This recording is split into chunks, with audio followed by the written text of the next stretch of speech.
식사는 반찬은 없더라도 우리가 함께 혼자 먹는 것보다 여럿이 먹는 게 훨씬 더 맛이 있을 것입니다. 조그만 선물도 나누도록 하겠습니다. 자, 오늘의 말씀은 이사야 60장 1절과 3절, 또 마태복음 2장 1절에서 12절까지를 우리가 함께 봉독해 올리도록 하겠습니다. 이사야 60장 1절 3절 우리 다 같이 한번 크게 한번 읽어볼까요?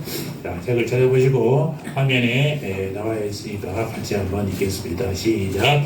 일어나 빛을 발하라. 이는 내 빛이 이르렀고 여호와의 영광이 내 위에 임하였습니다. 보라, 어둠이 땅을 덮을 것이며 캄캄함이 만민을 가리려니와 오직 여호와께서 내 위에 임하실 것이며 그의 영광이 내 위에 나타나리니 나라들은 내 빛으로 왕들은 비치는 내 광명으로 나아오리라. 아멘.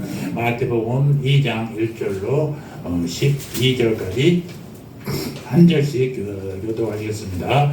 헤롯 왕 때에 예수께서 유대 베들레헴에서 나심에 동방으로부터 박사들이 예루살렘에 이르러 말하되 이리로 왕으로 나신 이가 어디 계시냐? 우리가 동방에서 그의 별을 보고 그에게 경배하러 왔노라 하니 헤롯 왕과 온 예루살렘이 듣고 소동한지라. 왕이 모든 제사장과 백성의 서기관들을 모아 그리스도가 어디서 나겠느냐 물으니 이르되 유대 베들레헴이오니 이는 선지자로 이렇게 기록된 바. 또 내 유대 베들레헴아 너는 유대 고을 중에서 가장 작지 아니하도다. 내게서 한 다스리는 자가 나와서 내 백성 이스라엘의 목자가 되리라 하였으니 이에 헤롯이 가만히 박사들을 불러 별이 나타난 때를 자세히 묻고 베들레헴으로 보내며 이르기를 가서 아기에 대하여 자세히 알아보고 찾거든 내가 나도 가서 그에게 경배하게 하라. 박사들이 왕의 말을 듣고 갈새 동방에서 보던 그 빛이 문득 앞서 인도하여 가다가 아기 있는 곳 위에 머물러 서 있는지라. 그들이 별을 보고 매우 크게 기뻐하며 기뻐하더라. 집에 들어가 아기와 그의 어머니 마리아가 함께 있는 것을 보고 엎드려 아기께 경배하고 보배 합을 열어 황금과 유향과 모략을 예물로 드리니라. 그들은 꿈에 헤롯에게로 돌아가지 말라 지시하심을 받아 다른 길로 곧게 돌아가니라. 아멘. 오늘은 이사야와 마태복음의 말씀을 중심으로 베들레헴의 별이라는 제목으로 성탄의 말씀을 전하도록 하겠습니다. 하늘에는 영광, 땅에는 평화라는 천사의 대합청이 울려펴진 이 성탄절날 하나님이 주시는 평화가 사랑하는 성도 여러분과 우리 새암교회 위에 그리고 이 민족 위에 함께 하시기를 주님 이름으로 축원합니다. 다같이 우리 성탄 인사를 한번 다음에 볼까요? 성탄을 축하합니다. 성탄을 축하합니다. 성탄을 축하합니다. 모두 건강하시기 바랍니다. 우리 교회들 편차력이 많아서 늘 걱정이고 예배 끝나면 원진 지사님에게도 다시 한번 전화해서 성탄 인사를 드리도록 하겠습니다. 저번에 가서 보니까 벌써 2달도 안 됐는데 지팡이 짚고 이렇게 걸어 다닐 수가 있으실 정도로 아주 활발하게 지냅니다. 군산 집회는 혼자 계시는데 병원이 조카가 운영하는 병원이에요. 그게 남동생의 딱 큰 딸이죠. 그런데 거기 병원에 있으면 병원 비가 걱정이 없으니까 물론 돈은 내야지만 그것도 다 회수해서 뒤로 또 다시 돌려준대요. 그러니까 병원은 이제 보험에서 나온 것만 가지고도 운영될 수 있으니까 그래서 거기 있으면 식사 걱정 없지. 환경 따뜻하게 좋죠. 얼마나 좋겠습니까? 또 목사님이 오셨다고 또 원장 조카한테 인사시키려고 그 바쁜 환자들 보고 있는데 잠깐 간호사들은 완전히 다 순서가 있습니다. 그런데 나오셔서 인사 잠깐 하고 그냥 인사하고 고개만 서로 긴 말을 할 수가 없으니까 하고 그냥 바로 와버렸습니다. 너무나 고맙다고 몇 번을 전화 오셨는데 아마 빠른 시간 내에 회복이 더 나오실 줄 믿습니다. 그래도 늘 추수감사절 헌금도 못했다고 걱정하시고 그러시면서 계셨고 또 그렇게 현금도 주시고 또 크리스마스라고 또 마음속으로 고민하실 것입니다. 하여튼 다시 빠른 시일 내에 얼굴 뵐 수 있기를 주의 이름으로 축원합니다. 우리 권사님도 빨리 회복하시기 바랍니다. 우리 사모님도 여러분들의 기도 덕분인지 하여튼 어제 저희도 일을 참으면서 일을 할 수 있는데 참을 수 있었다는 게 감사하죠. 그저께가 아마 피크였나 봐요. 가장 아팠나 봐요. 그래서 정신없이 어제 오후에도 좀 아팠거든요. 예배 시간에도 막 힘들었는데 다행히 여러분들의 기도가 효력이 있었는 줄로 믿습니다. 하여튼 성탄절날에 하나님의 놀라운 은혜 아니었나 생각됩니다. 크리스마스 얘기가 아직도 신비의 부분이 있다면 그것은 동방 박사들이 발견하고 따라오는 별 이야기가 아직도 신비에 써 있습니다. 그 동방 박사들이 누구였는지 그 별이 어떤 것이었는지도 이거 과학적으로 증명할 수도 없는 그런 이야기들이에요. 학자들은 그 당시 사람들의 관심을 끌 만한 별이 무엇이었을까 여러 가지로 연구해 봤습니다만은 아직도 확실하게 그 별이 어떤 별인지 밝혀내지는 못하고 있어요. 헨리 혜성이라고도 하고 또는 초신성이었을 것이다라고 예측만 할 뿐이지 그 정확하게 어떤 별이었는지 어떤 현상인지를 지금도 알 수가 없습니다. 하나님이 하신 일이기 때문에 우리 인간의 과학으로는 이게 구별하기가 어렵지 않겠는가라는 생각이 듭니다. 별의 세계는 원체 신비한 세계이고 사람들의 끝없는 연구와 호기심이 대상이 되어 있어요. 마태는 왜 예수님의 탄생과 별을 연관시켜서 여기에 기록 남겼을까? 예수님의 탄생과 별은 무슨 상관이 있을까를 한번 고민해보는 시간이 되기를 바랍니다. 마태는 베들레헴의 별을 통해서 무엇을 나타내고 있는지도 한번 생각해 보겠습니다. 성탄 이 아침에 우리는 다시 한번 이 베들레헴의 별의 의미를 생각해 봄으로써 그리스도의 탄생의 뜻을 다시 한번 새겨 보고자 합니다. 성경에 보면 별의 이야기가 몇 군데 나오죠. 그 중에서 메시아 또는 예수님을 별로 상징한 것이 있어요. 민수기 24장에 보면 모압 왕 발락의 초청을 받은 미디안의 복술가 발람이 이스라엘을 두고 말한 내용 가운데 한 별이 야곱에게서 나오며 한 홀이 이스라엘에게서 일어나서 모압을 이편에서 저편까지 쳐서 파하고 라는 말씀이 있어요. 거기서도 별 얘기가 나오죠. 그리고 이사야에서 보면 여호와의 종을 가리켜서 이방의 별이 되게 한다라고도 표현했습니다. 그리고 보다 직접적으로 요한계시록에는 이런 별 얘기가 나와 있는데요. 22장 요한계시록 마지막 장 22장 16절에 보면은 나는 다윗의 뿌리요 자손이니 곧 광명한 새벽별이라고 이렇게 분명하게 기록되어 있습니다. 또 요한복음에 보면 예수님이 자신을 가리켜서 세상의 빛이라고 하셨죠. 그런데 여기서 말하는 빛은 밝은 태양과 같은 빛이라기보다는 아니 별빛이라는 그 은은하게 보이는 별빛, 눈이 부시는 빛이 아니라 아주 눈에 선명히 보일 수 있지만 밝지는 않는 그런 별빛의 느낌을 갖게 해요. 요한복음 3장에 보면은 빛이 세상에 왔을 때 사람들이 자기 행위가 악함으로 빛보다 어둠을 더 사랑하였다라고 기록하고 있지 않습니까? 만약에 예수님의 빛이 태양처럼 강렬한 빛으로 나타나면요 아무도 그것을 피할 수가 없었을 것이에요. 그러나 별빛처럼 어두운 마음들이 가냘픈 빛으로 나오니까 그 빛을 그냥 무시해버리고 만단 말입니다. 강렬한 불빛이었으면 그들은 놀라서 눈이 부여서 보이지도 않았겠지만은 아주 미미한 빛이 그러니까 그 빛보다 어둠을 더 사랑하는 것이 아니겠느냐라는 것입니다. 또 마태복음 등에서도 예수 그리스도의 탄생을 모든 사람이 깨어있는 대낮에 태양처럼 빛나는 모습으로 알린 것이 아니라 밤하늘의 별로서 알려주고 있어요. 여기에 숨겨진 비밀이 있다고 하겠습니다. 별처럼 빛나는 예수님의 탄생의 의미는 무엇입니까? 큰 빛이 아니라 아주 작은 빛으로 사람들이 인식하기도 어려울 정도로 작은 빛으로 나타났습니다. 별처럼 작은 빛으로 오신 그리스도는 첫째는 뭐냐? 별빛으로 상징되는 예수님의 탄생은 아주 초라하고 감추어진 것이었다라는 것입니다. 누가복음과 마태복음을 통해 보는 예수님의 탄생은 아마 초라하게 짝이 없어요. 우선 그가 몸을 빌어 탄생하신 마리아는요 특별한 사람이 아니에요. 갈릴리 지역에 보잘것없는 처녀에 불과했어요. 그가 어떤 뭐 특별한 가정에서 태어나고 특별히 기도를 드리고 뭐 그런 사람이 아니었단 말이에요. 예수님이 하나님이 택하니까 그가 마리아로서 성모가 된 것이지 그가 특별해서 선택한 것은 아무것도 없어요. 오직 하나님의 선택일 뿐이었습니다. 그러니까 뭐 마을에서도 그가 뭐 특별히 거룩한 모습이나 그런 게 안 나타나. 아주 평범한 여인이었어. 그의 야코탄 저도 마찬가지예요. 아주 가난한 나사렛의 목수였어요. 이런 사람들의 가족으로 예수님이 탄생하셨다라는 것입니다. 지극히 평범하고 가난한 자의 집안에서 태어나심으로써 그런 하나님 아들이라는 특별한 징조를 보여주지가 않았어요. 정말로 대단한 가정에서 대단한 모습으로 태어났더라면 그 예수님의 생일을 기억했겠죠. 지금도 예수님의 생일이 기억이 안 되니까 우리가 12월 25일을 로마 시대에 313년대 로마에서 기독교를 받아들이고 로마의 태양신의 절기 때 그 절기에 예수님 탄생을 같이 즐겨했던 것이에요. 그래서 12월 25일이 된 거예요.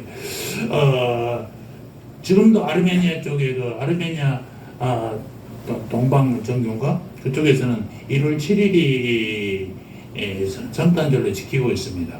우리 저 서방 쪽에는 다 25일 날 지키고 있는 그런 1월 7일이에요.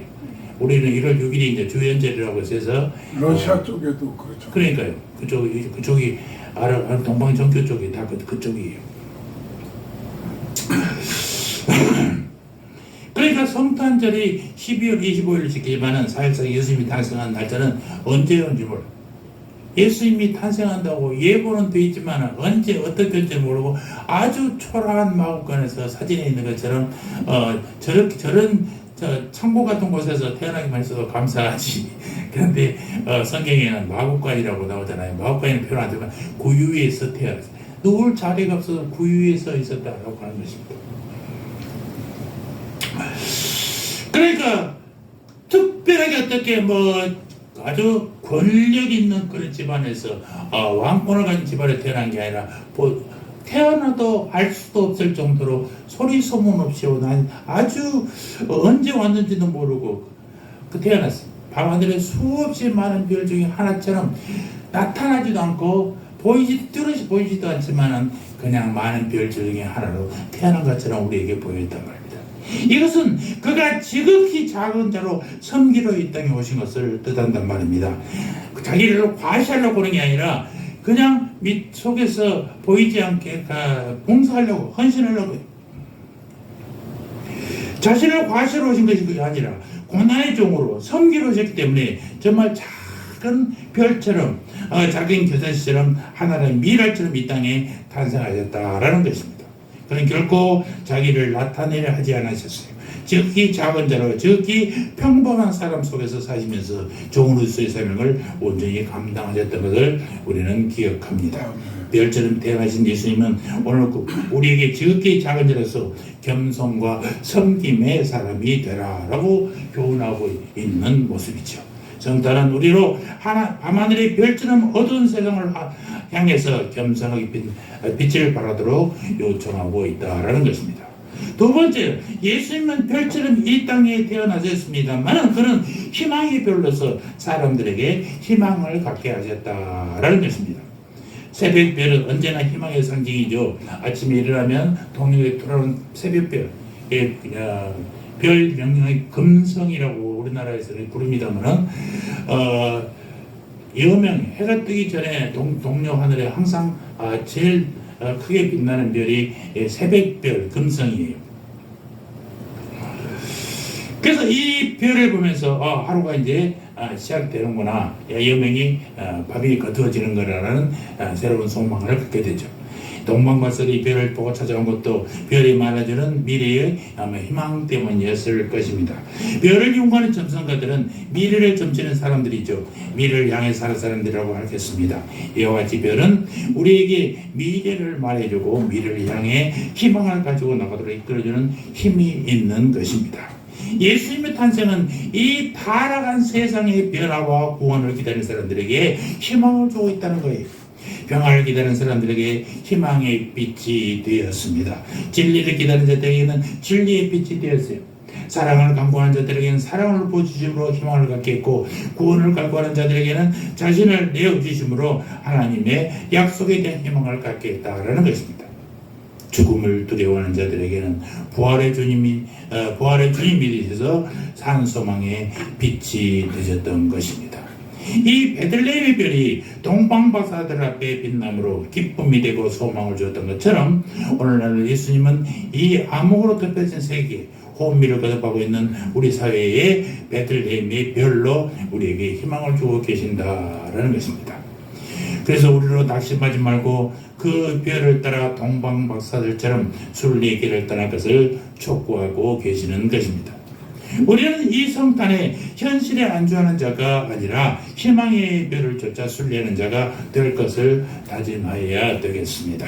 우리는 예수님을 바라보면서 평화에 대한 우리의 희망을 더욱 분명히 하여야겠습니다. 오늘 주어진 삶에 만족하면서 평화에 대한 희망을 버려서는 안 된다라는 것이죠. 전쟁이 없다 해서 평화가 실현되는 것이 아닙니다. 우리는 아직도 분단의 아픔을 겪고 있지 않습니까? 그래서 또 정의로운 사회, 민주화된 국가를 실현하고자 하지만은 아직도 완성된 건 아니에요. 그러므로 많은 갈등과 불만이 안고 있습니다. 또 내년에 4월달에 선거를 앞두고 있어 좀 정치권이 요동을 하고 있지 않습니까? 여도 야도 어떻게든 승리를 해보려고 발버둥을 칩니다만은, 우리 국민들은 좀 시선을 똑바로 두고 절대로 흔들리지 않았으면 좋겠습니다. 우리 기독교인들이 실수하는 것들이 예수 믿는 사람들이 무조건 찍어주겠다는 그 생각은 여러분이 버리셔야 돼요. 정치는 정치력으로 하는 것입니다. 믿음으로 절대 안 합니다. 국회 초창기도에 가보면요, 상당히 많은 예수 믿는 사람들이 있어요. 그런데 신앙으로 자기 신념을 가지고 정치를 하는 사람은 한 명도 없어요. 그렇게 하다가는 정당에서 공천을 못 받아요. 국회의원 떨어지다고요. 그러면 정치 생명 끊어지잖아요. 그러니까 자기 신앙과 상관없다니까요. 정당에서 당에서 이렇게 해야 돼요 하면 무조건 그쪽으로 가는 것입니다. 그래서 여러분들 신앙인이라고 해서 우리가 그 사람의 신앙을 좋게 볼 수 있지만, 정치가 신앙이 예수 잘 믿는다고 정치를 잘한다고 생각하시면 큰 오산입니다. 우리 겪었지 않습니까? 이명박 대통령, 김영삼 대통령. 김영삼 대통령 때도 청와대에 불상을 갖다 놓고 그랬어요. 할 수 없죠. 정치를 하는 사람은 어떻게 할 수가 없어요. 자기 신앙을 할 수 없다고요. 그러니까 여러분 분명히 보시기 바랍니다. 경제만 추구했다, 잘 살기를 원한다고 생각하다가는 우리 도덕성을 상실해버린 경우가 너무나 많습니다. 예전에는 우리가 참으로 양반의 그런 후손들에 의해서 어떻든 자기 체면 버리지 아니하고 정말 지조를 지키면서 어려워도 티내지 않고 살았잖아요. 그런데 경제가 발전하니까 빨리빨리 남보다 하여튼 나서다 보니까 잘 살고 못 사는 잘 사는 게 앞서버려가지고 정말 윤리 도덕적인 것이 무시돼도 아무 상관없이 돼버린 세상이 됐단 말입니다. 저번에 내가 얘기했듯이 결리망의 이익을 쫓다 보니까 의의를 잃어버린 일이 있어요. 여러분 절대 올해는 그런 일이 있지 말기를 바랍니다. 어떤 경우도 내 눈앞에 돈이 보여도 그것이 하나님의 뜻에 위배된다면요, 과감하게 거절할 수 있는 용기가 우리에게 필요하다는 것입니다. 정치인들은 더욱더 실망스러운 모습으로 탈하고 있는 것 기대하시기 어렵습니다. 물론 정치가 중요하죠. 우리 삶의 희망을, 앞으로 미래를 가르쳐주는 것이 정치거든요. 정치가 없으면 또 안 돼요. 그러나 정치에 너무 요동치는 우리들이 돼서는 안 될 것 같습니다. 농어촌 버림받는 지역에 대해서 지금은 너무나 황폐해가고 있지 않습니까? 사람이 없어요. 지금 우리 시골 동네에도 옛날에는 1,500호가 되는 엄청나게 많은 동네였는데 지금은 한 500호 정도 남아 있습니다. 우리 나이 또래는 없어요. 우리 나이 또래들이 최고 젊은 사람들이 시골에만 그런 게 아니라 저희들 모임도 그렇습니다. 제가 바울학회라는 이 바울 사상을 공부하고 연구하고 기도하는 학교가 있는데요. 거기 가면 내가 격꼴찌예요. 최고 92세, 86세, 평균 80세. 그러니까 젊은이들이 없어요. 심각한 문제가 있어요. 예수님은 이런 불의를 몰아내고 파괴된 인간성과 환경을 구원하여 평화의 세계를 이루시기 위해서 이 땅에 탄생하셨다는 사실입니다. 예수님이 우리에게 주시고자 하는 그 평화를 이룰 때까지 우리는 저 믿음의 순례의 길을 멈추어서는 안 될 것입니다. 성탄은 우리로 낙심하지 말고 하나님의 약속을 바라보면서 평화와 사랑이 있는 나라를 향하여 가도록 희망을 새롭게 하는 절기이기도 합니다. 세 번째로 베들레헴의 별은 바로 능력의 별이신 예수 그리스도라고 한마디로 정의할 수 있어요. 예수 그리스도의 탄생이 결국 평범한 한 아기의 탄생이 아니라 온 인류를 구원할 구세주의 탄생임을 말해주고 있다는 것입니다. 우리가 밤하늘의 별을 바라볼 때 그것은 보일까 말까는 아주 작은 별로 보이잖아요. 그러나 그 별들이 대단히 크고 대단히 밝은 별이라는 것입니다. 워낙 먼 거리까지 오다 보니까 우리에게 그냥 반짝이는 별로 보이지 어마어마무시하게 크고 밝은 별이란 말입니다. 어떤 병광성이 직경이 16억 킬로미터, 여러분 상상이 나겠습니까? 이것은 태양의 1220배나 크다. 태양보다. 1963년에 발견된 퀘이사라는 별은 별 가운데 가장 밝고 가장 멀리 있는 별이라고 합니다. 은하수에는 이런 은하수에 있는 별이 한 1000억 개 정도 별이 있는데 그 중에 태양보다 밝은 별들이 훨씬 더 엄청나게 많이 있대요. 그런데 이 퀘이사 한 별이 은하계 전체 별들을 합친 것보다 200배나 더 밝다는 것입니다. 근데 이 별이 워낙 멀리 가 있으니까 이게 오는 데가 몇 광년이에요. 몇백 광년. 광년이라는 것은 빛의 속도로 1년을 가는 속도예요. 1년 동안 빛의 속도로 가는 그 길을 한번 여러분 상상이나 해보세요. 그런데 몇 백 년을 갈 만한 엄청난 길을 빛의 속도로 가는 거리에 있기 때문에 우리에게는 그냥 반짝반짝하는 별로 보인단 말입니다. 동방박사들이 발견하고 찾아온 별이 어떤 별인지는 알 수가 없다고 아까도 말씀드렸잖아요. 그러나 중요한 것은 우리가 보기에는 아주 작아 보이지만은 거의 가물가물하고 보일까 말까 하는 별이지만은 실제로는 엄청나게 큰 별이고 엄청나게 밝은 별이다라는 사실입니다. 하나님의 아들이란 무엇을 뜻합니까? 바로 이 우주가 그로 말미암아 창조됐다는 거예요. 주님께서 이 모든 것을 창조하셨어요. 그리고 그를 위해서 존재하고 그 안에서 보존되고 운영되고 있는 것입니다. 창조주 하나님이 모든 세계를 다 만드셨지 않습니까? 그분은 정말로 작은 자로 이 땅에 오셨지만 실상은 그는 온 우주를 창조하시고 온 우주 만물을 지배하시는 그분이라는 것입니다. 그의 죽으심은 온 인류와 우주의 죽음을 뜻하고 그의 살으심은 또한 온 인류와 우주의 부활을 의미하게 되는 것입니다. 그러므로 이런 하나님의 아들의 탄생은 역사적인 사건일 뿐만 아니라 우주적인 대사건이에요. 예수님은 그의 가르침을 통하여 이런 무한한 가능성을 가진 하나님의 나라를 말씀해 주셨습니다. 겨자씨가 심겨져서 싹이 나고 자라면 나중에 새들의 깃들은 큰 나무가 된다 하시면서 천국은 이와 같다고 얘기했지 않습니까?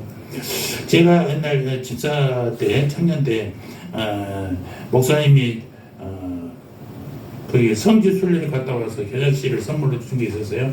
그걸 제가 심어봤습니다. 우리나라하고 진짜 겨자씨는 모르겠습니다만은 이게 자랐어요. 옥상 위에다가 내가 심어놨는데 자랐어요. 이게 새들의 깃들만 큰 나무는 아니었지만 들깨잎 정도로 크더라고요. 아마 1m 20 정도 이렇게 자랐어요. 정말 보일락 말락 하는 씨앗인데 자라더라고요. 신기하더라고요. 그래서 겨자씨가 이렇구나 라고 하면서 이게 그쪽 지방에서는 새들이 이렇게 깃들만큼 크게 자라는지는 모르겠습니다만 저는 그런 것만 경험해 봤습니다. 또 미라 하나가 떨어지면요 30배, 60배, 100배의 열매를 맺는다고 합니다. 저 어렸을 때 우리 작은 형을 따라서 농사 지으면 가을에 이제 따라가 보려는데 할 일이 없으니까 메뚜기 잡고 그러다가 정말 성경에 나오는 100배에 60배, 100배의 결실을 맺는다는 것을 어렸을 때 기억하고 정말 이 벼 이삭을 한번 세어봤습니다. 나달을 세어봤어요. 할 일 없으니까 세어봤지. 그랬더니요, 내가 세운 게 120개야. 당연히 낱개 하나에서, 나달 하나에서 뭐가 심겨서 그 열매 하나가 120개 열려. 오, 성경이 거짓말이 아니야. 100개의 열매를 맺는 거예요, 하나가. 아, 놀랍더라고요. 예수 그리스도 탄생과 그의 죽으심은 정말 보잘것 없어요. 어떻게 온지도 모르고 아무 소식도 없어요. 그러니까 그 세상의 왕으로 오신 예수님, 실패자의 모습인 것처럼 보이죠. 그러나 거기에서 이루어질 결과는 상상을 초월한 거대한 하나님의 나라임을 보여주고 있는 것입니다. 예수님의 탄생이 하나님의 나라가 시작된 시점이에요. 예수님이 다시 돌아왔을 때, 부활해서 재림하실 때가 완성된 이제 하나님의 나라가 될 것입니다. 이 땅은 원래 어떤 나라였어요? 하나님의 나라였잖아요. 하나님이 창조하셨잖아요. 그런데 사단 마귀가 뒤엎여서 지금 사단 마귀가 지배하고 있어요. 예수님 오심으로 하나님의 나라가 시작됐어요. 지금이 오실 때까지, 예수님 오실 때까지 천년 왕국이라고 얘기합니다. 이 어려운 사단 마귀가 지배한 나라에서 우리는 예수 그리스도의 생각과 가르침으로 살아가고 있으니까 얼마나 어려움이 많겠어요. 이 고난의 길을 잘 기치려면 예수님의 부활 때 우리는 천국의 삶을 다시 한번 맛볼 것입니다. 그때는 지금처럼 우리가 가지고 있는 이런 육신보다 예수님이 부활하실 때 제자들에게 그냥 문을 잠겨 있는데도 벽을 뚫고 막 나오시잖아요. 시공을 초월하는 우리가 될 것입니다. 분명히 하나님 말씀하세요. 지금보다 훨씬 더 업그레이드 상태로 우리가 주님과 함께 살 거란 말입니다. 과거와 미래를 왔다 갔다 할 수 있어요. 여기 있다가 부산까지도 갔다 왔어요. 동시에만 갔다 왔을 때 시공을 초월하는 우리 인간이 될 거예요.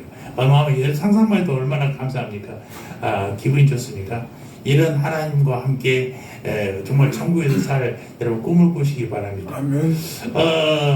사람들은 뭐 가끔 세상의 사람들 그러잖아요. 죽으면 다시 부인하고 결혼할 것입니까? 그런데 여러분 대답하시면 안 돼요. 여러분 죽으면 뭐 어떻게 돼요? 부활하잖아요. 부활해요, 부활. 우리는 부활한 거예요. 천국에는요,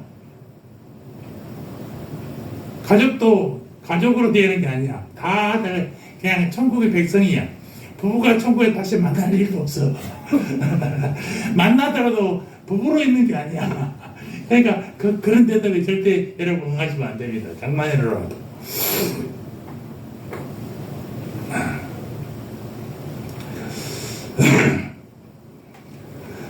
결국 우리도 지금 별 보잘것 없습니다. 다 가난하고 힘들고 어렵습니다. 그러나 우리는 원래는 어떤 백성이에요? 하나님의 백성이에요. 아멘. 예수를 믿어 하나님의 자녀가 된 자들은 다 하나님의 백성입니다. 하나님의 백성이 있는 곳이 하나님의 나라입니다. 저희 모임에서도 기도문을 이렇게 시작합니다. 하늘에 계신 아버지. 맞습니까? 아니요, 난 그거 좀 틀렸어요. 그런데 고쳐버렸어요. 하나님 우리 아버지. 하늘에도 계신 분이긴 하지만 우리에게도 계셔. 하늘에만 계신 하나님은 너무 멀리 계시는 거예요. 그래서 항상 기도할 때 이러면 그 기도문도 바꿔버렸어요. 하늘에 계시는 우리 아버지가 아니라 할렐루야 하나님 우리 아버지. 제가 늘 하는 식으로죠. 그래야지 하늘에 계시는 우리 아버지가 여기까지 오시려면 얼마나 힘드실까.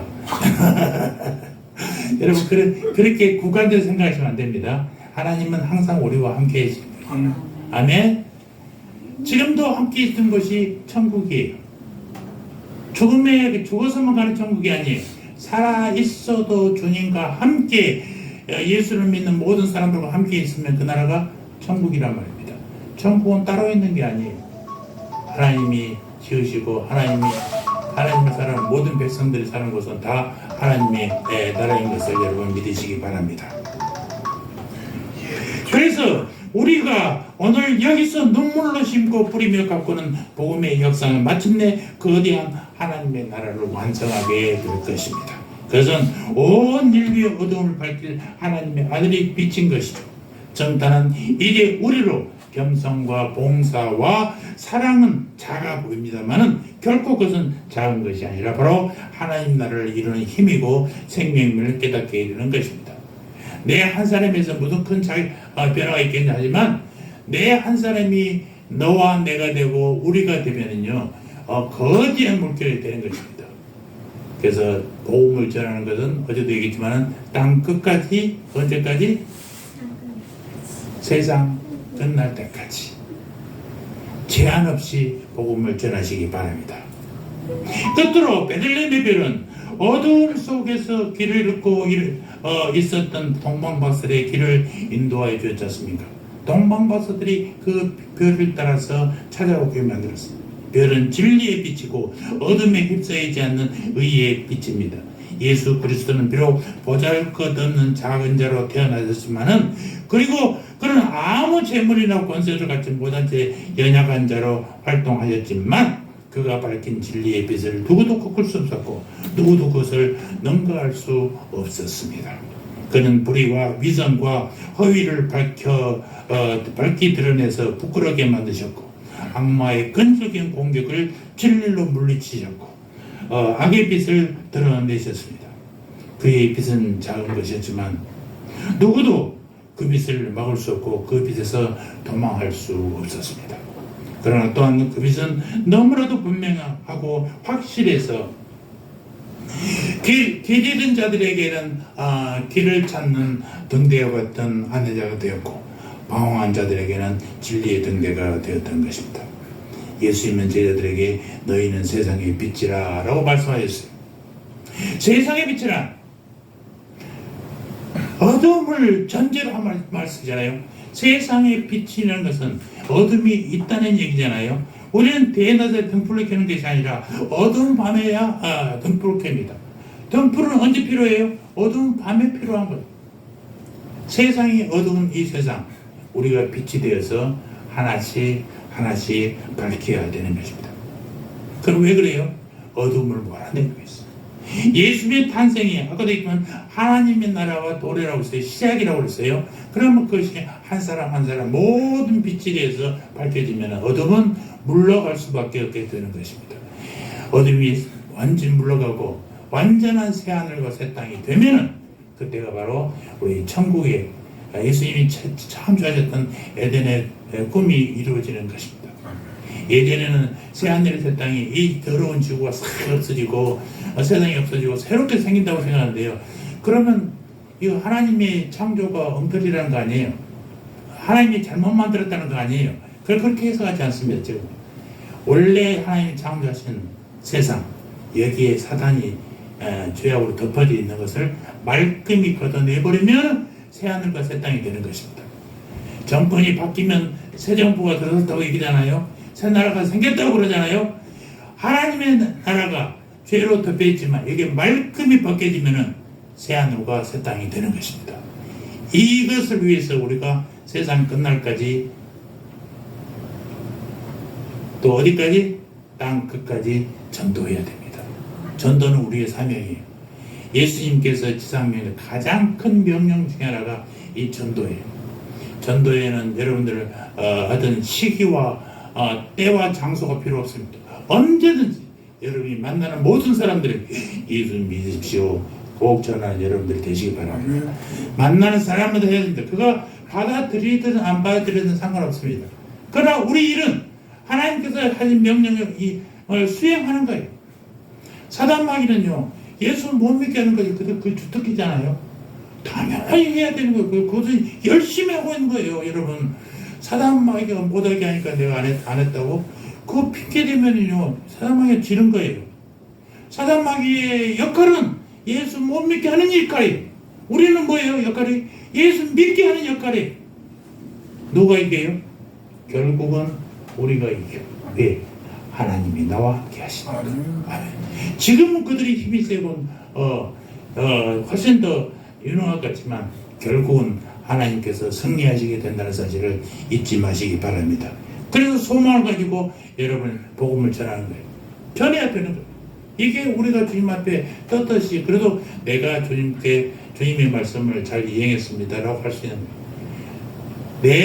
내가 전도한 결실이 내 앞에서 보이지 않더라도 그가 어디선가 예수를 믿게 된다면 여러분의 결실입니다.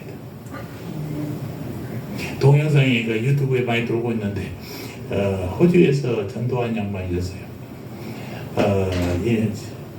정년퇴직을 하고 남은 시간을 전도에 일입했답니다. 얼마나 미친 듯이 전도했는지.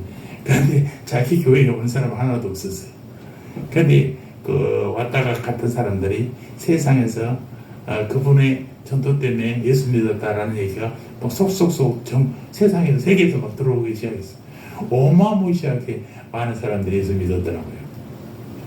어디 기회가 되면 여러분들에게 보여드리겠습니다. 그러니까 결실이 중요한 게 아니에요. 결실은 내가 맺는 게 아닙니다. 하나님이 성령께서 해주실 것입니다. 우리의 임무는 복음을 전하는 것입니다. 아멘. 복음을 전하시기 바랍니다. 무조건 전하시기 바랍니다. 이게 베들레헴의 별로 오신 예수님이 우리에게 주신 마지막 명령입니다. 사랑하는 성도 여러분, 막연하게 성탄을 축하하고 기쁨할 게 아니라 정말 밤하늘에 빛나는 별을 한번 바라보시면서 별을 따라 동방박사들의 그 신앙과 그 소망을 여러분 속에 지니시기를 주의 이름으로 축원합니다.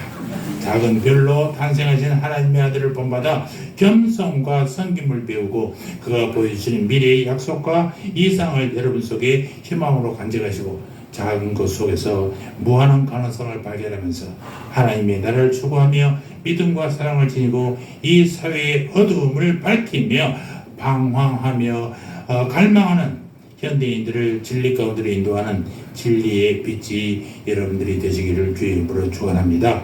이 역사의 어두운 밤하늘에 빛나는 광명한 새벽별 되신 예수 그리스도를 바라보면서 이 어둠을 헤쳐나가면서 사랑과 평화의 역사를 창조해 가시는 우리 새하매 가족들 다 되시기를 주의 이름으로 축원합니다. 아멘. 아멘. 할렐루야. 하나님 감사합니다. 찬송하려다 주의 이름으로 오시는 왕이여 하늘에는 평화와 가장 높은 곳에는 영광이로다 하셨습니다. 별처럼 작은 빛으로 오신 예수님, 희망의 별빛이며 능력의 별빛인 예수 그리스도를 닮은 저희들 되게 하여 주시옵소서. 어두운 속에서 빛나는 별이신 예수 그리스도를 닮고 온 세상에 전하는 우리가 되게 하여 주시옵소서. 성탄을 축하하며 성탄을 기뻐하며 감사를 드립니다. 예수님 이름으로 기도합니다. 아멘.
영혼의 평화를 주시기 위해서 육신을 입고 우리를 구속하신 예수 그리스도의 은혜와 독서 형제를 아끼지 아니하시고 우리 죄를 대속할 제물로 내어주신 하나님 우리 아버지의 크신 사랑과 성령 하나님의 내주 역사 교통하심이 성탄을 기뻐하며 예수 그리스도를 믿어 하나님의 자녀가 된 모든 이들 머리 위에 저들의 가정과 사업과 삶의 터전 위에 이제부터 영원토록 영원 무궁토록 함께 있을지어다. 아멘. 아멘.